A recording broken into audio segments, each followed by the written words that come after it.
All right, sounds good. All right, let me get started here. Appreciate you coming out. This talk, when I created it, it's my themes kind of run along the same lines of, hey, I show you kind of where we're at as far as the industry goes and kind of where we need to head to, but also at the same time, I break a lot of stuff and then show a lot of code too. So it's like kind of in between those types of talks. Just a brief history of myself. I'm Dave Kennedy. I'm the founder of TrustedSec, which is a information security consulting company out in Cleveland, Ohio. I also started another company called Binary Defense, which does 24/7 monitoring detection, looking for attackers and things like that. Prior to that, I was a chief security officer for Diebold. I ran the security program. I had about 54 people or so on the team. Adrian was one of those for a while. And he also works at TrustedSec, as does Martin now. Martin, yay, he's aboard. Martin just came aboard last week. But prior to that, I've testified in front of Congress a few times. I'm on the news quite often. I do like a lot of interviews on like CNN and Fox. I was just on CNBC on Monday talking about the whole FAA stuff, I guess. Wrote the book Metasploit, the Penetration Tester's Guide. Was co-author of that with a bunch of other folks from the Kali Linux group. And then I also created the Social Engineer Toolkit, Artillery, and a few other tools out there. And then I was a Marine deployed in Iraq. Deployed to Iraq for 2 tours. I spent about 2.5 years over there and did some interesting stuff. And so if you look at what our mission is in security and what we're trying to do, if you look at it, I guess about 10 years ago, our goal was to like stop all attacks, right? We were supposed to be able to stop attacks from happening because the attacks themselves were still pretty low as far as volume goes, and we could do things like, antivirus was at least detecting a decent amount of signatures and things like that, and the volume really wasn't out there. And so, 10 years ago, we were like, okay, we need to protect our companies 100% against attackers, but that's no longer the case. The hacking industry, the hacking scene has gotten so much larger that it's impossible in order for us to stop a lot of those. So we've had to make a lot of changes and kind of change our mindsets to say, okay, our mission now isn't to protect everything in our corporations or to protect our computers or to protect our environments. It's really to try to minimize the damage to the company in the event that we get targeted, and also detect as it's happening. I was just doing a incident response for an extremely large Fortune 1000 company, and they got the reason why they got identified that they were compromised is that the FBI knocked on their door and said, "Hey, you've been compromised." And we're not sure how long or whatever, so we got brought in to do a lot of the incident response. And it's not good when the domain controllers are beaconing out to command and control servers from China, and it's been there for 2.5 years. It's probably not a good thing, right? So we got to get better at detection and looking at what is actually occurring. And these types of patterns that attackers use, I mean, the same methods that these attackers specifically use are the same techniques that I use, that Martin uses, that everybody in the pen testing industry uses. I mean, if you don't know, I mean, the threat actors are using Mimikatz and they're using Metasploit and Meterpreter, and they have their own custom stuff. I mean, they're using like PlugX and a few other ones, but I mean, it's just general run-of-the-mill stuff that we use on a regular basis, as do they as well. So it's nothing sophisticated, it's nothing crazy or IE 0-day related. It's always the same type of stuff. They fish with some sort of campaign, whether it's a document or a website. They compromise them, and then from there they do lateral movements into the rest of the network and compromise everything else. And so, the problem we face right now is that the industry, has moved towards, we have to focus on this advanced actor stuff. We have to focus on this advanced persistent threats when really it's down to the basics. I mean, if the organization that I was working with had, significant network segmentation, they did education awareness around their users, they had a decent monitoring and detection program, the specific IP addresses that they're beaconing out to were known IP addresses for 2 years. So they're known bad IP addresses, from command and control servers for 2 years. So, I mean, if you just had basic controls in place, and the artillery server that I wrote had those IP addresses in there for like 4 years. So, I mean, it's like, well, it was like 2 years, but I embellished there. But then you have secure coding practices, security integration, just the common concepts that stop a lot of these things that we see out there. And it'd be a much different story than trying to buy a product line to actually go and fix things. And so we see these breaches happen, and yet we're still trying to figure out what's the secret recipe to actually stop a lot of these attacks from happening. And the major problem is, when you see a bug like Heartbleed or the MS-15038, or any of these big ones that come out there that happen, a company's knee-jerk reaction is to go out there and just like, okay, we need to fix this because we're going to be targeted by it. And from there, we need to go and buy something that's going to fix it. Like my favorite is like the APT prevention stuff, like FireEyes and all those great things, right? Do we know how easy it is to get around FireEye? Have you ever tried? You don't really need to because you don't even know it's even there when you're hacking a customer. Like we broke into a customer, it was like a month and a half ago, and you know, had access to everything. They're like, hey, how'd you get around our FireEye? I'm like, I didn't even know you had it there. I'm sorry. It was really hard, right? The APT stuff, you know, that they tout out there doesn't really do like a squat other than maybe giving you a little bit more visibility, which isn't a bad thing if you have a program out there. So you see a lot of these things happen, and then you automatically get hit by APT, and it's China, it's China. You know, what's interesting is anybody actually analyze the malware or what was published from the malware from the North Korean Sony breach? Yeah. Is that like, didn't it look like it was made in like 1985? It dropped like 9 different binaries, really noisy, used a commercial line product to inject into to actually wipe the hard drive out. Something that literally a bunch of, you know, high school kids could have coded in the locker room, you know, over a weekend in order to destroy what happened to Sony. And yet that was sophisticated, and it was a known actor, and it was, you know, heavily targeted and all those other things, right? Like, so if you know like how to code in Bash, you're now a sophisticated actor out of China. That's what we've created in this industry. So if you know how to program, you're sophisticated. So congratulations, you're sophisticated. You took a C+ class, you know, C++ class, and you're all of a sudden now a threat actor that can originate out of China or North Korea and destroy an entire company with horrible, horrible code. So that's where we're at. If you look at the main exploitation methods, nothing's really changed. You still see user compromises, you know, perimeter exploitation and pivoting and post-exploitation. You know, user compromises, what's been interesting is that Java has actually been reduced significantly over the past year or so. Java was by far the #1 most attacked for browser exploitation, but that's changed now to more Adobe and most specifically Flash.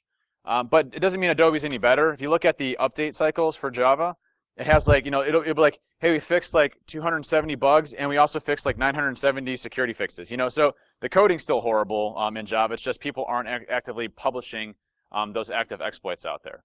On the user compromises, it was actually interesting too. IE is finally being discontinued, so can we get a round of applause for that? Yeah.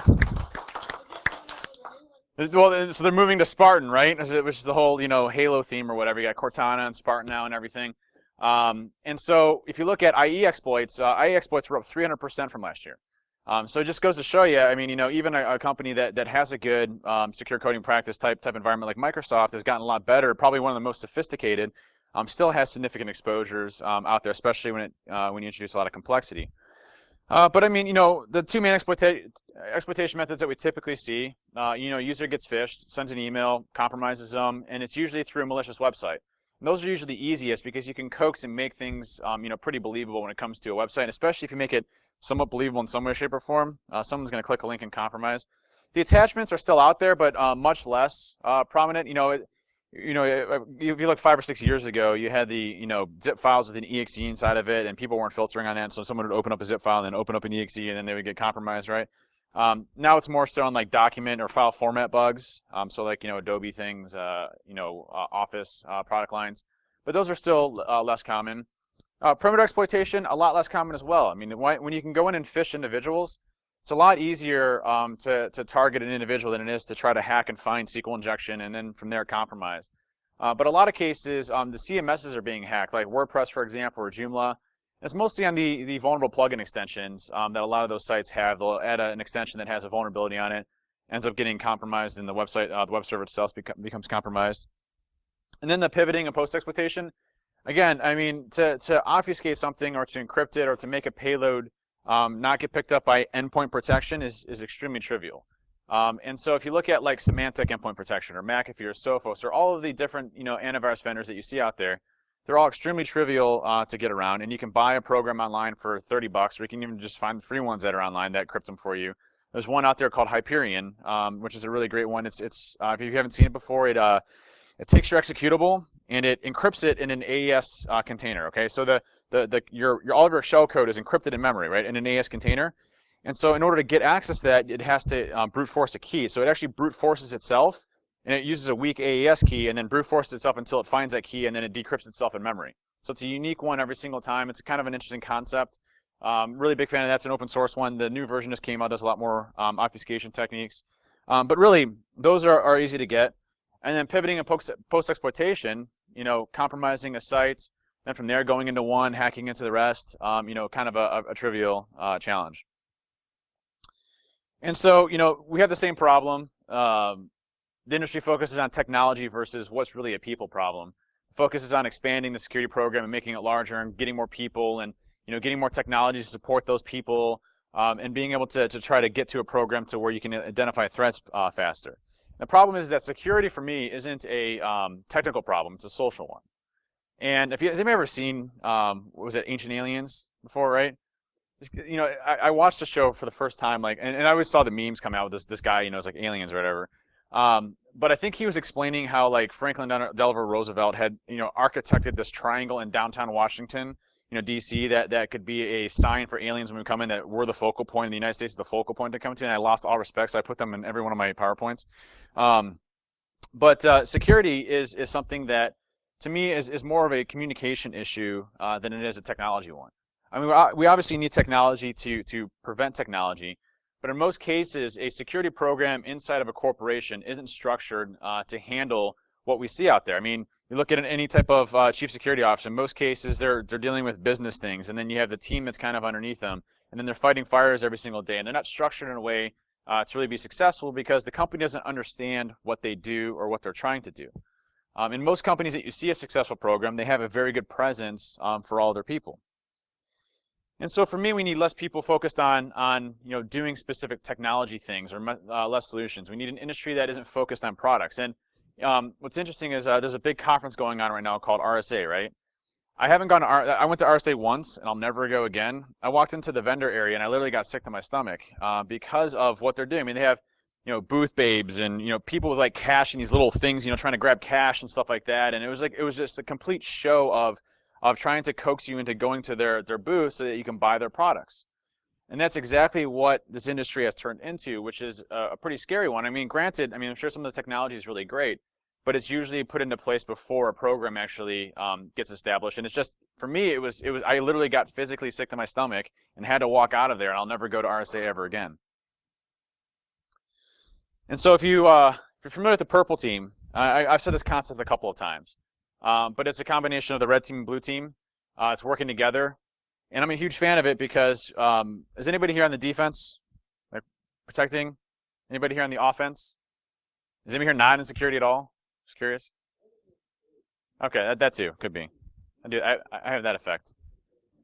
So, if you have people on the defense and people on the offense, coming together to understand one another is a really important part. And when you talk about the purple team, it's a concept I've talked about a lot of, but it's something that I've been focusing on, especially a lot of the last years. And I'm going to show you a couple examples of that. So lately, we've been having a lot of fun. Like, we'll go into an assessment and we'll break in. After that, we try to build something or write a new tutorial or do something. Like I'll show you one here in just a second, where I was doing a pen test yesterday, and we had compromised the external website through SQL injection. Okay, got access to the underlying operating system, but we were running as a very limited user account. So we had basically running as network service, which is very limited user account on the operating system, and so we couldn't do any type of privilege escalation. We've been trying for probably 3 or 4 days. Martin was working on it too, but we've all been working on trying to get privilege escalation on this machine, because you compromise the machine in DMZ. The hope is that you can leverage that to piggyback and do pivoting or lateral movements into the environment. So what I ended up figuring out is that the domains were on 2 separate domains. So you had a domain that basically was inside their DMZ, and then you had another domain which was kind of their corporate infrastructure, right? Domain. So 2 separate DMZs, very good infrastructure. They had a one-way trust between the two. So the internal domain trusted the DMZ domain, okay? So what I was able to do from there is there's a technique called RID cycling that allows you to enumerate users. And if the one domain I'm going after and I query the other domain, if it has a trust established, I can query those users and cycle through and dump a whole list of user accounts on that domain, the inside corporate domain, right? So I can dump all of those users from the inside, and then from there I brute force all the user accounts. Brute force all the user accounts. Of course, I find one that's like summer 2015, another one of password 1, those type of things. So I find 2 or 3 legitimate user accounts. So once I find 3 user accounts, I then logged in through OWA. So they had an OWA server on the outside. Logged in, and I sent an email from this individual to a couple people in his team. And I actually spent all of last night. I was up last night until probably 11, 12 o'clock, going through individual emails to find the perfect one. When you find that perfect email, you're like, that's the one. That's the one that's going to get me in because they already have a communication established. They've already talked about it. And so it was a person in IT that we ended up compromising, and they were talking about, changes for the environments and, going through some process or whatever. And so I said, hey, can you check out this? They had sent an Excel spreadsheet. So I responded back and said, hey, I updated the Excel spreadsheet. Just want to make sure everything's good. Now, there's a technique that if you just notice, I released a new version of Unicorn. If you're not familiar with Unicorn, I'll explain that in a second. But Unicorn is a PowerShell injection tool. If you didn't notice, yesterday I did a big update to it, because when I do a pen test and I come up with something cool, I usually write cool code into it, and then I update the code, and then I publish it out to the rest of the world. So what I did with Unicorn, and if you're not familiar with that, I'll skip ahead here and I'll actually show you.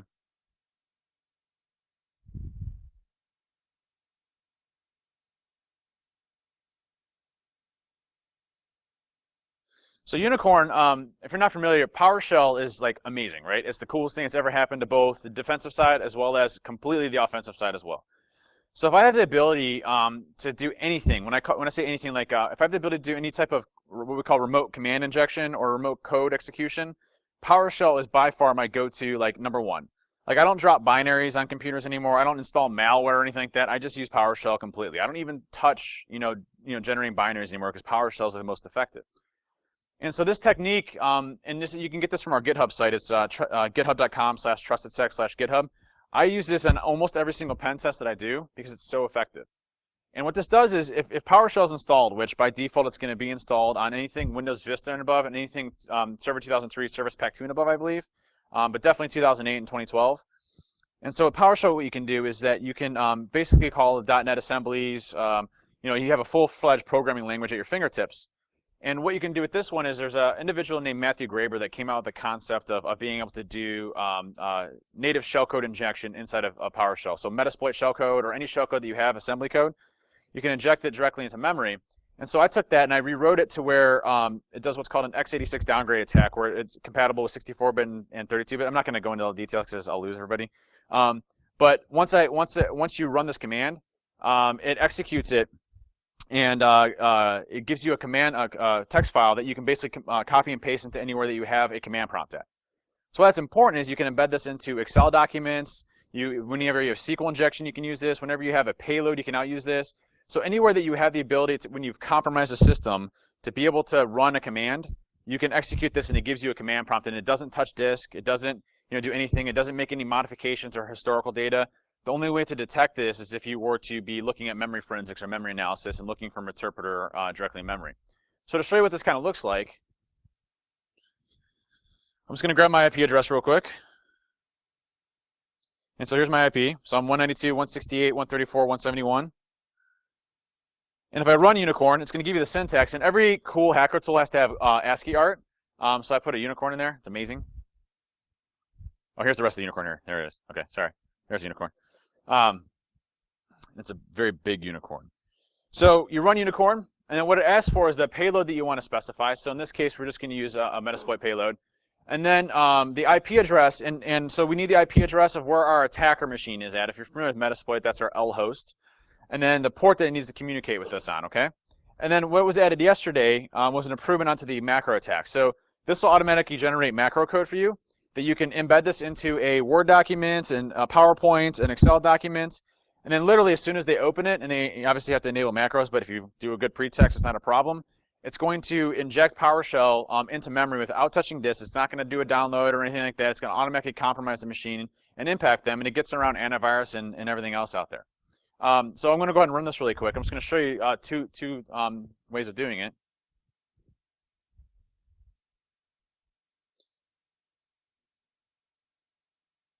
Computers are hard. So I'm just going to run the first one. Now, what's interesting with this is that it was funny. Whenever I write tools, like sometimes I forget to tell my team, and I just publish it on the internet, and they don't pay attention. So I was teaching at Black Hat last year, and I was showing this exact demo, and they're like, and my whole team was helping me teach. They're like, when in the heck did you release this? We could have used this on like 40 different pen tests. I'm like, oh, I didn't tell you guys. I'm sorry, I forgot. But normally I tell everybody. And then here it gives you the instructions on what you can do. But if you notice it creates two files. Okay, it creates a PowerShell_attacks.txt. That's all of your code. and then it's going to use unicorn.rc, which is what we call a resource file for Metasploit. That's going to create our listener. So our listener is going to, be sitting there waiting, saying, "Hey, I'm waiting for a connection, waiting for a connection." Then we execute the command on the Windows machine, and then it connects back to us, and then we have a connection back and forth to do our good stuff. So I'm going to go ahead and launch Metasploit real quick. In order to do that, you just type msf console space -r and then unicorn.rc, and then I'm going to go ahead and open the code up. Now this is the command that you're going to run. Now that code on the right may look like, hey, it's like encrypted or whatever. It's base64 encoded, and the reason we do that is I gave a talk at like DEF CON like 16 or 14, I think it was DEF CON 14 or something, I don't remember. It was when PowerShell beta first came out. It wasn't in any operating system. No one had talked about it either from like a defensive or a security perspective. And I'm actually like one of the claim to fames of my career is being able to go up there and talk about hacking PowerShell. I was the first one to ever go and do it with one of my coworkers, Josh. So we went up on stage and at DEF CON we talked about how you could hack PowerShell and do all this cool stuff, and released a way to dump the SAM database through PowerShell. It was called PowerDump. I thought it was kind of funny. We also did like reverse shells and things like that. But it was a really cool way to hack PowerShell. And one of the things that we identified is that when you use PowerShell, there's what's called software restriction policies, and there's restricted, unrestricted, all signed, and remote signed. Even in its most restrictive sense, if you have PowerShell locked down to its most potential capacity, you can still bypass all of those execution restriction policies regardless, just by passing it the encoded command parameter, which is a built-in backdoor from Microsoft. So basically, if you just pass this, and this code here has to be in a Microsoft-specific format, which is just cast Unicode and base64 encoded. And then basically, if you copy and paste this into a command prompt anywhere you have remote command execution, it's going to inject into memory, connect back, and then you have access into the entire computer. So I'm going to go ahead and copy and paste this real quick.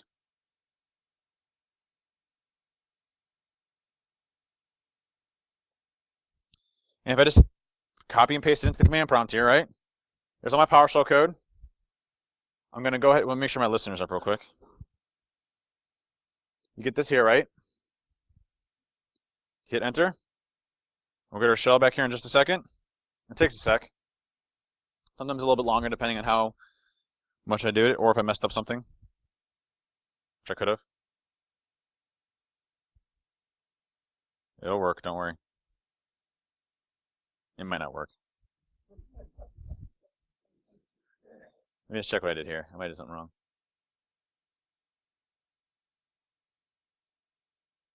$171. That's right. Well, it's supposed to work. It really does work. Anyways, it'll come up in a minute. Sometimes it takes a little longer. I might have been messing around with it before. But basically, you'd have a shell there that pops up. Now, there's a second method you can use, and I'll show you this one, and it'll work.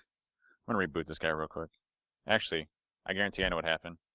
I was testing it before. Yeah, I got like 400 shells open. That's why. I was testing it before, so I have like 30 different... There, that should do it. Do that again.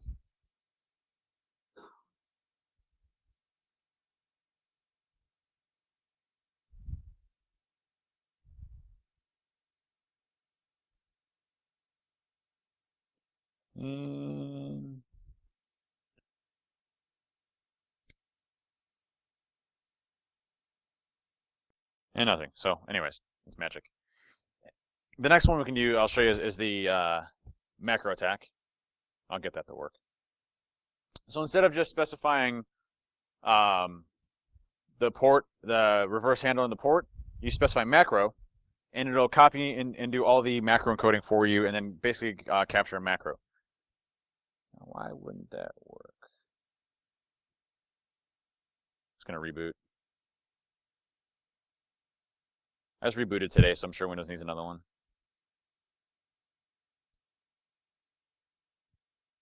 So now that this is generated here, if I leaf pad it again, you can see here's all the macro code. And all you need to do is embed that into a new macro, and then as soon as someone opens it and enables it, it compromises their machine. So let me show you an example of that real quick. If I just copy this, and I go into to Office here, I'll go into Word as an example.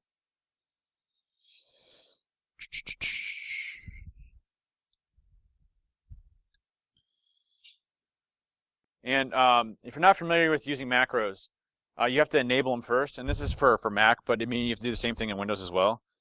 Basically, if you go into your preferences, so it's in like File Preferences or Word Preferences.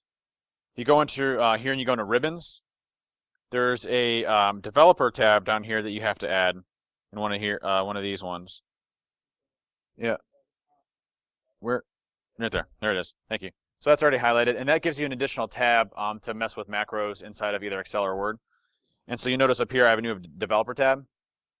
So I go to the Developer tab and I hit Macros, and I do Auto Open as my name, and I hit Create. Get rid of all this code here. Paste all this new stuff here.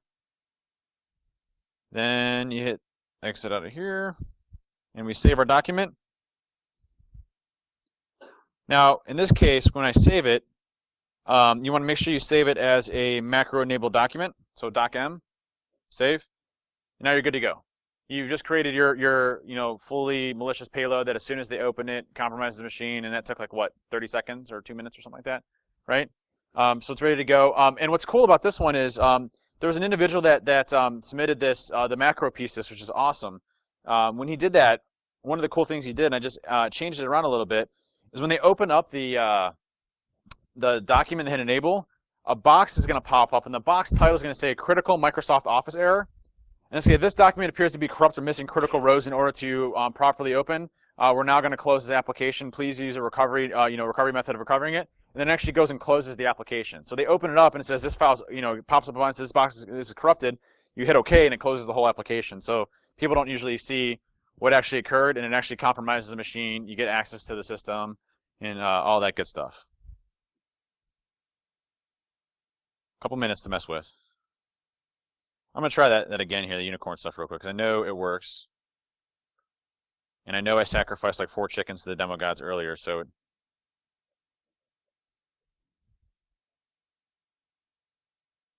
try this again. So 192.168, 134, 171, 134. 172. My IP address changed when I was doing the presentation.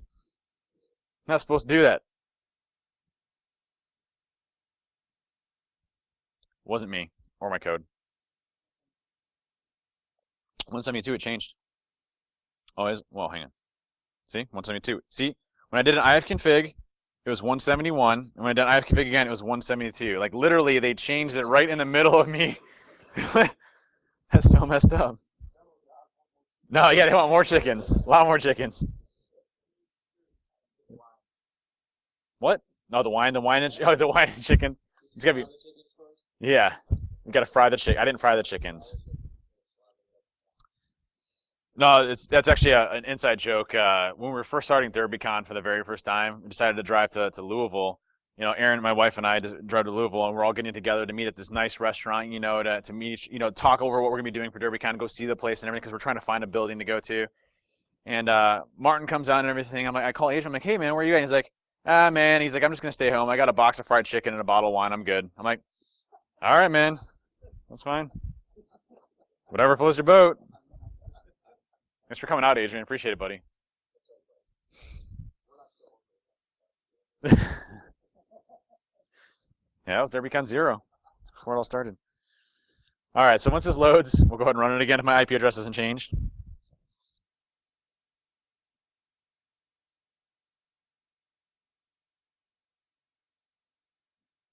Go ahead and run it. And there it is. We get our shell. Yay. So then we get our shell again, interpreter shell, so Metasploit based, but anything that supports, if you have any type of assembly code that you want to inject into memory, you can use that. So it doesn't have to be Metasploit or interpreter. It could be any assembly code that you want to. Is just take a look at the source and put the code in there. All of it's open source and everything. But one of the things that I often use it on is to be familiar with PSExec and Metasploit. Have you ever used that before? The problem with PSExec and Metasploit, and if you're not familiar with it, it's a way of either doing pass the hash, or if you have normal credentials, you can pass the hash to the victims, and you can upload your own binary to the file system and then compromise it. The problem with that is that you have to either use your own custom binary, or if you use the one that's built into Metasploit, it's going to get snagged by antivirus. I don't know if you noticed or not, inside of Metasploit too, actually, if I were to use PSExec,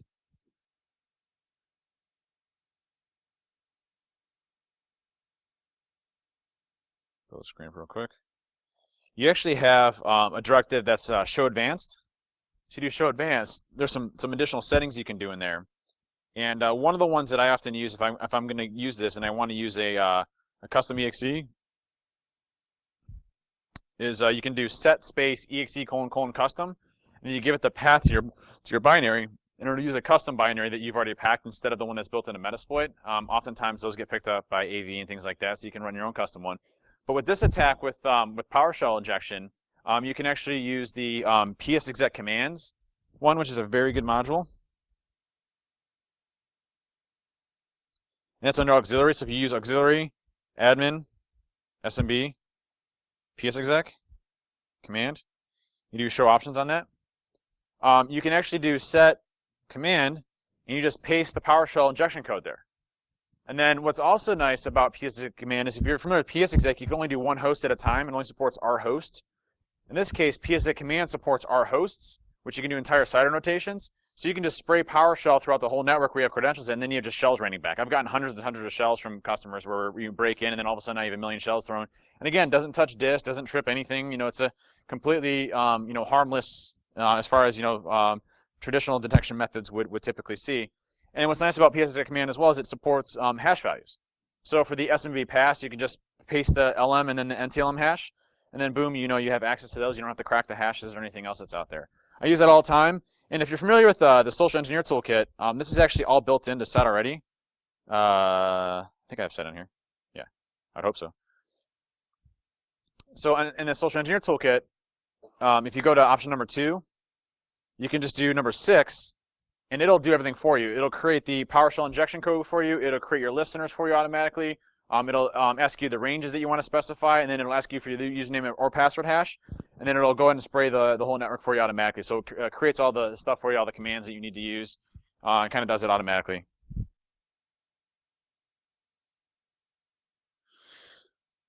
So that was fun. So that's obviously on the offensive side, right? So we're in the purple team theme.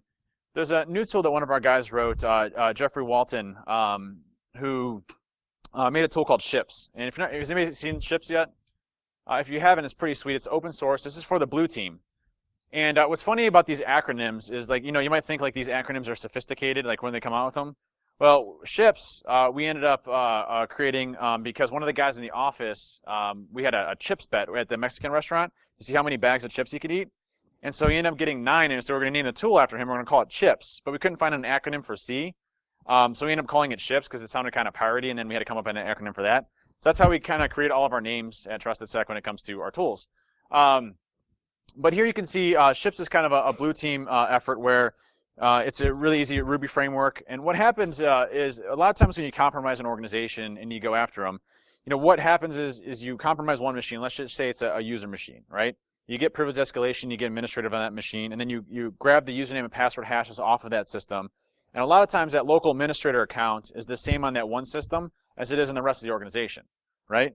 Or you got compromised one server, one member server, and the member server's administrator password is the same across all the rest of these servers themselves.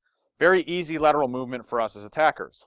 So what we decided on the Ships front is to create more of an architecture that you could support that supports unique passwords per implementation of a workstation or server or Linux machine, or we support Cisco now. So what you can do is you deploy a Ships server, and it's a Ruby web server that runs, and it's using cryptographically sound everything and all that good stuff, and it's open source, so you can take a look at it yourself. But it runs a web server, and it supports Active Directory integration. So let's just say I'm in a specific group that has access to workstation servers, right? I log in with my username and password. I can then do a search for a specific endpoint that I want to log into as administrator, and it has the unique password that gets created every day inside of there. Or you can have it every hour or 10 minutes or whatever you want to do. But what happens is, it makes the passwords on every single machine completely unique, and it essentially manages them in this Ships infrastructure.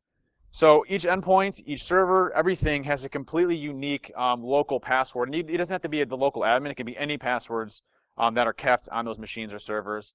And what's interesting is that the endpoints, like what happens is it kicks off a script that creates through group policy or whatever, creates the rotation of those passwords, but nothing's ever stored on here. It automatically communicates to the Ships server. It generates a unique password, again using cryptographically sound PRNGs and everything in order to create all of that. and then it automatically deploys that new password to that individual system, and all of a sudden you have unique implementations across your entire environment. We have this deployed, we've seen customers deploy this that have 20, 40, 50,000 endpoints. So it's been deployed in a very large scalable environment already. A number of scalable environments. Banks have implemented this.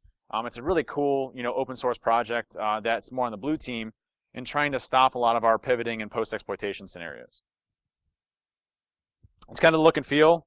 We'll continue to get it better as time goes on, but that's kind of what it looks like as far as like general look and feels and being able to look up specific fields. And so connectors can be written. There's a good documentation line on how you create a connector, but all it is an HTTPS request.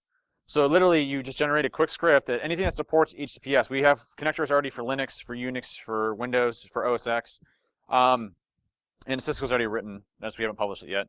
But anything that supports HTTPS calls, you can have the passwords be unique on those machines. So anything that has a scripting language like VB or PowerShell or Bash or anything that can support HTTPS, you can create your own connectors for and have it automatically handle dealing with all of those. Back on the red team side, I recently released Interpret over SSH. If anybody has seen that, a lot of times the first stage of Metasploit is fine, but the second stage ends up getting snagged, especially like things like Palo Altos and things like that. So I wrote a tool that it takes Metasploit shellcode, it shows it into memory, and then it wraps it around an SSH tunnel and then tunnels SSH out of the company. So it's an encrypted tunnel throughout the entire process. That's open source. You can see that too. I won't spend a lot of time on that. Artillery, if you haven't seen that, it's an active honeypot. Again, more on the blue team side.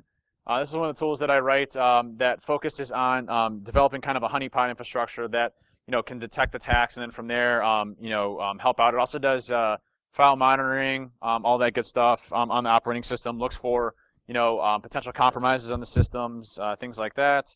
You can see the ports running there. One of the most recent things that I added on the latest versions was originally when I created Artillery, I deployed Artillery servers and honeypots kind of all across the globe. And I got them in some really weird places. Don't ask how I got there. It was kind of weird, but I had to use like a burner credit card on a like Russian site and a bunch of stuff. But it worked. I have them on those VPSs now. It's all legal, I think. But I have these automatically feeding back, and you can actually download these feeds. It cycles out every 2 weeks. So if you just go to binarydefense.com/bandlist.txt, these are known IP addresses that have that are attackers. So you get known feeds of different attackers. Since they're deployed in customers, we get those feeds as well. So we get kind of real-time analysis. And anytime that we're doing like an incident response, we automatically update the ban list as well. But also most recently, I had additional feeds that I pull into there. So like command and control blocks, bad IP addresses that have been identified by PIL, VoTracker, a lot of the other ones like malcode, IP blacklists. It takes all of those, aggregates them back into that ban list as well, so you get a pretty good feed of all those different active IP addresses that are out there, and that's from the most recent version. Working on it. What I'm releasing next in the next couple weeks, I'm actually finished with it. I haven't had time to like clean up the code. It's like really ugly, and that usually never stops me from releasing anything, so I don't know why it is now. But the Pentesters framework is to keep it kind of put into perspective. Does anybody here use Kali Linux or Yep, everybody, right? Kali's phenomenal. I use it all the time. It's a great tool. But there's also things that aren't necessarily updated as fast as I would like. Like for example, a lot of the tools themselves, especially ones like Metasploit or Set, or especially like tools that I continuously update on a regular basis. We also have internal tools that we use that I need repositories for to automatically keep up to date. Like Larry, one of our guys, may update one of his code bases, and I don't remember to update it, and then I forget about it or whatever.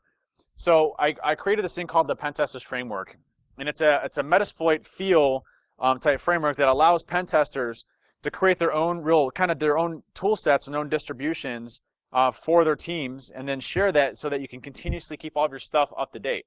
And so, like for example, when you go into it, you can add your own modules, and you don't have to be a programmer to figure out your own modules. You literally just create your own.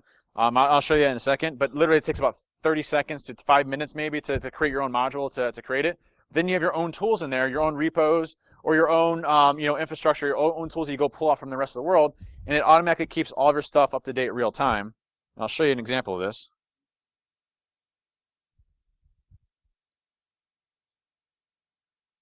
So It's of course in Python, as is anything I write. But you run, and again, anything's got to have ASCII art, right?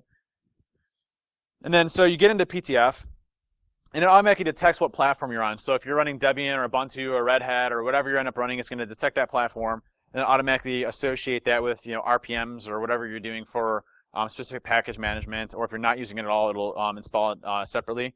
But if I just go to type question mark or help, it'll tell you some of the options. But if you do show option or show modules, you can see here some that I've already written. But these are the tools that are out there that I want to keep up to date. Now, does anybody ever start pen testing with Backtrack or Wapix or any of those other ones, right? So I remember the /pentest directory. Everybody missed the pentest directory, right? Because you can go to a pentest directory and be like, okay, here's all the tools that I would use for enumeration, or here's all the tools I would use for exploitation. Well, they switched that around to what's called FSH compliance, which is all of your tools now are the launchers are in user bin and the data is actually in user share. So you no longer have those directories. So you have to kind of weave through the menu structures and everything. So what I did is I recreated that pentest directory again, and I kept in line with the penetration testing execution standard as a methodology for where it installs from. But it'll install these things in different directories. Like it'll install it under /pentest /intelligence gathering /dictionary. /pentest /intelligence gathering /recon-ng. But here's all the tools that I built in for modules already. And what this will do is every time that you run it, if it's not there, it'll install it the first time, and you run it again. If it's not there, it'll automatically update all these tools for you real time. So you have all the latest and greatest tools up to date, real time. And just to show you how easy the modules are, I wrote a really easy programming language behind it. So notice here that everything's broken down into different categories. So we have, exploitation, intelligence gathering, post-exploitation. You could just add a new directory if you want to create your own, like Dave's cool stuff, and make a directory. It'll automatically pick that up, and then it'll grab all of the modules inside of there. So it's all dynamic. It automatically imports in real time. And then let's just say I go to exploitation. I'll show you how easy a module is. So here's a couple of modules here, right? You have beef, metasploit, ridinum, set, responder. So if I go to responder, just open up responder. It requires an author, okay, of who wrote the module, the description of the tool, what type of installation is going to be get, SVN, or straight file download. It'll support file downloads. You can download the files and automatically grab it.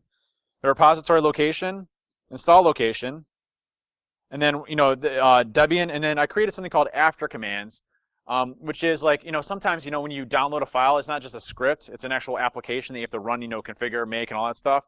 After commands are something that you can run after you've downloaded the file, and it'll automatically do those commands afterwards, so you can do installs and things like that. So you can literally create. Does that seem like an easy way to create a module? Like if you know the download path and location, literally just copy this and paste it in, and then you're all set. It takes about 30 seconds to a few minutes to actually create it.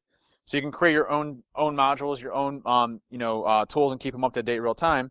And then just to kind of show how easy it is. So if I do, here, let me make sure my pentest directory is clear. I always check like 4 times when I do an rm-rf star, so I make sure I'm in the right directory when I do that. So if I use modules, you can do install all or update all, which would do both. But if I do like modules, I'll do an easy one. Let's just do unicorn. Tab complete is kind of working. I need to fix. That's one thing I need to fix before I get done. But I'll do unicorn. So if I use this module and I do show options, you can see here it automatically pulls the locations that you made for that specific framework. And then when I want to go and use it, I just hit run. It's going to automatically go and clone it. And then boom, it's done. Now if I go under a pentest directory, it's going to be under post-exploitation. And there's my tool. Now let's just say I want to keep it up to date. All right, just hit run again. See, it automatically notices that I already had it installed. It goes in and automatically updates it. But you don't want to do this for each individual tool, right? Because that kind of defeats the purpose. So if I do show options, show modules, sorry. If I do use modules, install all, it'll go through and it'll cycle through and make sure that all the tools that you currently have installed are either A, installed, or B, updated. So again, just an easy way to kind of essentially manage all the tools that you would typically use as a pen tester and make sure that they're all there and kind of manage them, okay? Again, that should be out in a couple weeks. Probably a week. I got an airplane ride with Martin here, so I'll probably code it on the airplane. And then lastly, set, obviously a cool tool. I'm almost done with version 6.3.1. There was the last version 6.3, I rehauled a large portion of the code. Like I got rid of like probably around 2,000 lines of old code and rewrote it because it was just old code and I needed to rewrite it. but optimized it. So when I got rid of 3,000, I added like only like 150 lines, so that's a good day. But I also created a lot of different methods for the payload delivery systems. For example, it does smart selection now, where if you compromise through the Java applet, it'll detect the most reliable exploitation technique on the actual operating system and then drop it there. And then it won't drop any other methods unless it detects that it was successful. So like, for example, if it does PowerShell exploitation, it'll compromise that, and then it won't drop binaries on top of that and leave remnants. I'm working on a new HTA injection technique through Internet Explorer, a few other ones, and then I had to fix a bunch of bugs that I introduced with the new one, my new code, obviously. I introduced new bugs, so I had to fix a lot of those. Talked about Unicorn already. We're already past that. If you're not familiar, there's a good blog post that one of our guys, Larry, just did, and he wrote some code for it too, which is when you compromise a organization, right? The biggest thing that we look for is privileged accounts or people that are administrators in their machines.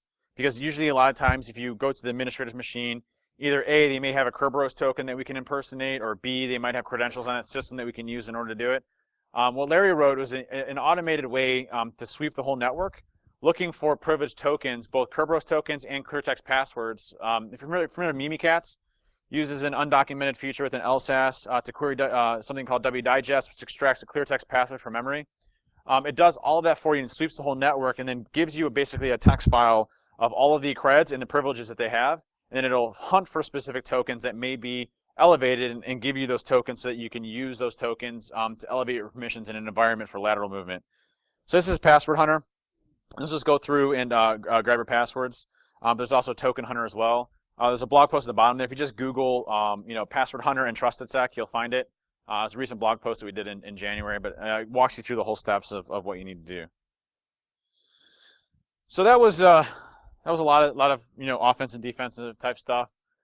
What's interesting with a lot of those attacks that we do, I mean, the techniques that get access into an environment isn't sophisticated, right?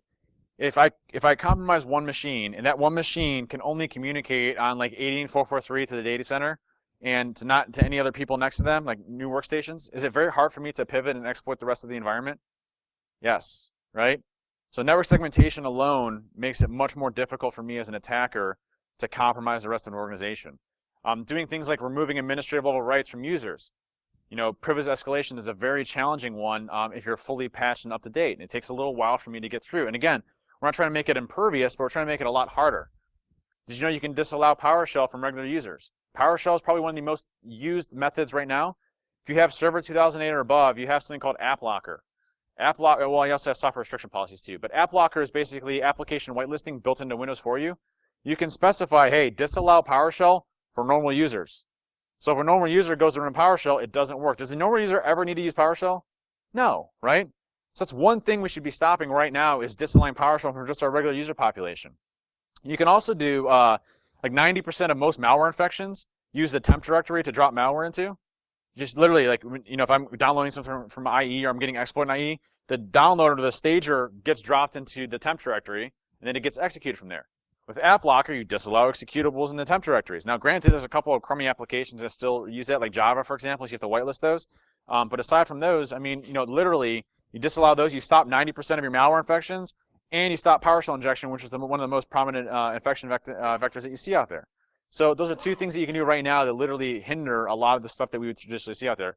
By the way, those two things alone would stop set. It's not going to stop my. Well, actually, it would stop that macro injection too, just by doing those two things. Oh. If you don't need to shut it down, right? Basic principles, minimize your damage, like data center segmentation. Does a normal user ever need to communicate on Oracle ports or Microsoft SQL ports or anything like that? No, right? So why do we have that open to our Salesforce? Why can our Salesforce communicate on Microsoft SQL? So when I compromise one box, that SA password that you forgot to change has direct access to from the sales machine. Doesn't make any sense, right? Minimization of ports and protocols, easy stuff. Now here's one thing that we got to be careful of. Remember I talked about like APTs and hackers breaking in and using all of this sophistication? There's a few folks in this industry right now, in the security industry, that are prominent people that are talking about adversarial simulation as a method for trying to understand how attackers work. And that's fine and dandy if your program is at a point to handle adversarial simulation. And when I talk about adversarial simulation, it's basically trying to mimic an advanced attacker, an advanced persistent threat, right? Well, what people fail to realize is that advanced persistent threats, like most of them, like 99% of the groups, are terrible at hacking. They're absolutely horrible. They're using basic stuff. They're using the same stuff that we use on a regular basis. There's nothing advanced about them. Now, granted, every little group has their awesome rock stars, right, that have IE 0 days and are burning through Windows 0 days and things like that. The very small group that's targeting government contractors and things like that for intelligence purposes, they're not burning O days on Fortune 1000 companies. They're just not doing it unless it's military or government related. So these advanced simulations are actually doing a lot of harm. Like one of the biggest ones that you'll hear of is like, hey, you need to simulate the Kerberos golden ticket because that's going to be what an advanced actor is going to do. And listen, man, you still have password 1 as most of your for 30% of your population of your user accounts. The last thing you need to be worrying about is golden tickets. Trust me, you got nothing to worry about. You need to worry about your password 1s first, all right? Or that MS-286.7 that's still on your environment that you haven't segmented off or you can't get out of your thing, or the 2003 servers that you haven't patched in 2 years because the business won't let you. Those are the things that you need to focus on, not the golden ticket, right? So you need to be careful of what type of level of assessment that you get. You don't need to simulate advanced threat actors burning 0 days in your environments because that one tool that you just bought, you need to show value on, right? Because you just bought a FireEye, so you need to make sure that FireEye is actually protecting against APTs when, the password for the FireEye server is password 1, right? So those are the things that we need to focus on instead of focusing on these advanced things that are out there. Also, starting with the youth, there's a major pandemic right now around the youth when it comes to bringing into the industry. What happened is that the security industry grew so fast that people that had a lot of experience, accelerated very quickly, and it created this gap in the middle where there's people with no experience, right? Then you have people with no experience, and then people with a lot of experience. And so there's this gap right now where companies are like, hey, I need somebody with experience, and I want to hire them, but there's no one to fill those shoes. And so they don't want to make the investment on new folks coming into the industry. They want to focus on the people that know stuff that's doing in the industry. So there's this gap in between right now that we really have to fill. And it's interesting because a lot of schools need to focus on teaching relevant topics around security, around whatever if it's penetration testing or exploit research or incident response. Those topics need to be relevant and up to date with what's actually happening out there, or else we're not going to ever fill that gap out there. There's an individual named Mono Paul. His son is Ruben, who's a 9-year-old, and we had Ruben over at DerbyCon. And Ruben, I'm sitting there, and I just went to the class, to support Mono because he's a nice guy and everything. And I sit down, and I hadn't experienced this 9-year-old before, and he gets on stage, because we gave him a spot at DerbyCon, and he gets up on there and he's using SET and he's hacking into a computer system, a fully patched Windows 8, and he's breaking into things. He's got shells and everything. I'm like, whoa, that's awesome, right? And so Ruben just keynoted at RSA, or was one of the big talks at RSA when he's hacking into computer systems. So we got to teach our youth the right way of going through things and doing things, because that's the most important one that's really happening out there. And that's really all I got. Anybody have any questions? Anybody's brain hurt? Talk fast? I had 2 cups of coffee, so that's bad for me.